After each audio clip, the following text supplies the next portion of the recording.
सालों के लॉस और ह्यूमिलिएशन के बाद Congress party Himachal state elections जीत चुकी है और ये जीत कांग्रेस को रीएनर्जाइज कर सकती है।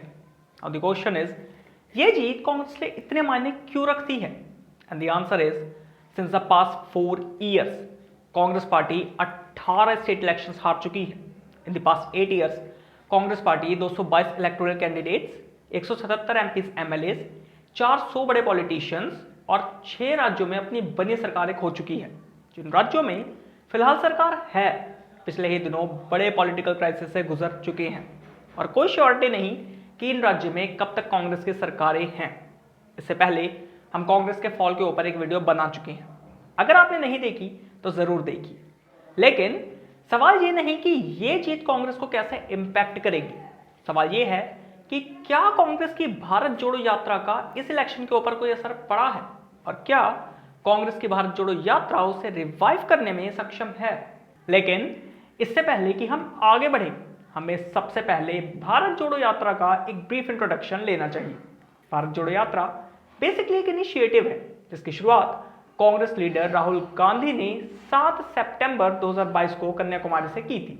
For the upcoming 150 days Congress leaders and supporters 12 राज्यों में करीब 3500 किलोमीटर का पैदल सफर तय करेंगे और इस दौरान ये लोग बीजेपी के फेलियर्स को लोगों के सामने लाएंगे, जिसमें बीजेपी की डिवाइसिव पॉलिटिक्स, अनएम्प्लॉयमेंट, इन्फ्लेशन और दूसरे कुछ मुद्दे हैं। और इस यात्रा में 3 तरह के यात्री योगदान देंगे, जिसमें भारत यात्री, प्रदेश यात्री और अतिथि यात्री शामिल होंगे। Now let's come to the main question कि क्या ये यात्रा कांग्रेस के इमेज वोटर्स के सामने सुधारेगी? और इसका जवाब है किसी को नहीं पता। हालांकि इस यात्रा में कुछ बड़े चेहरे जैसे फॉर्मर सुप्रीम कोर्ट जज गोपाल गोड़ा, राजनीतिक नेता महिमा पटेल और YSV Datta, environmentalist Suresh Hebalikar, actor Prakash Raj and Swara Bhaskar, writer S G Siddaramaiah, labour leader Michael B Fernandes और सोशल एक्टिविस्ट योगेंद्र यादव जुड़ चुके हैं। अपार्ट फ्रॉम दीज पर्सनैलिटीज, बहुत सारे ऐसे सिविलियंस और सिविल सोसाइटीज भी हैं जो इस मुहिम का हिस्सा बन रही है। इन शॉर्ट, इस यात्रा के बाद कांग्रेस की पॉपुलैरिटी बढ़ने वाली है, लेकिन इसका फर्क कांग्रेस के वोट शेयर पे पड़ेगा या नहीं, ये एक देखने वाली बात होगी। हालांकि किसी भी कांग्रेस सपोर्टर को ये चीज सुनने में काफी अच्छी लग सकती है कि लोग देश के कोने कोने से इस मुहिम का हिस्सा बनने आ रहे हैं, लेकिन एक्सपर्ट्स का कहना है कि इसका कांग्रेस के वोट शेयर के ऊपर कोई खासा फर्क नहीं पड़ेगा, क्योंकि वो मैक्सिमम लोग जो इस मुहिम का हिस्सा बन रहे हैं ईदर वो लेफ्टिस्ट हैं या तो एंटी बीजेपी हैं, और ये दोनों ही वोट्स कांग्रेस के पास हैं। लेकिन इसका कांग्रेस को एक फायदा जरूर मिलेगा और वो है वोट्स का consolidation. What does it mean? वो एंटी बीजेपी वोट्स जो अभी देश की अलग अलग पार्टीज में फैले हुए हैं, इस यात्रा के बाद हो सकता है कि जनरल इलेक्शंस में वो सारे वोट कांग्रेस पार्टी के पास आ जाए, जिससे वो कांग्रेस पार्टी जो अपोजिशन की रेस में भी लगातार पिछड़ती जा रही है, वो अगले अपकमिंग जनरल इलेक्शंस में देश की सबसे बड़ी विपक्षी पार्टी बन जाएगी। और फिलहाल के लिए कांग्रेस के लिए ये जीत भी बहुत बड़ी होगी। कुछ एग्जांपल्स की हेल्प से समझते हैं। साल 2017 में जब गुजरात इलेक्शंस हुए तो कांग्रेस का वोट शेयर करीब 43% था। साल 2012 में कांग्रेस का वोट शेयर करीब 39% था, लेकिन इन इलेक्शंस में कांग्रेस का वोट शेयर सिर्फ 27% है। सबसे ज्यादा फायदा किसे हुआ? आम आदमी पार्टी। साल 2017 में इसका वोट शेयर सिर्फ 0.1% था, जो इन इलेक्शंस में बढ़ के करीब 13% हो गया। मतलब कांग्रेस के सारे वोट आम आदमी पार्टी को गए। साल 2017 के दिल्ली एमसीडी इलेक्शंस में कांग्रेस का वोट शेयर करीब 21% का था, जो इन इलेक्शंस में घट के सिर्फ 11% रह गया। फायदा किसे मिला?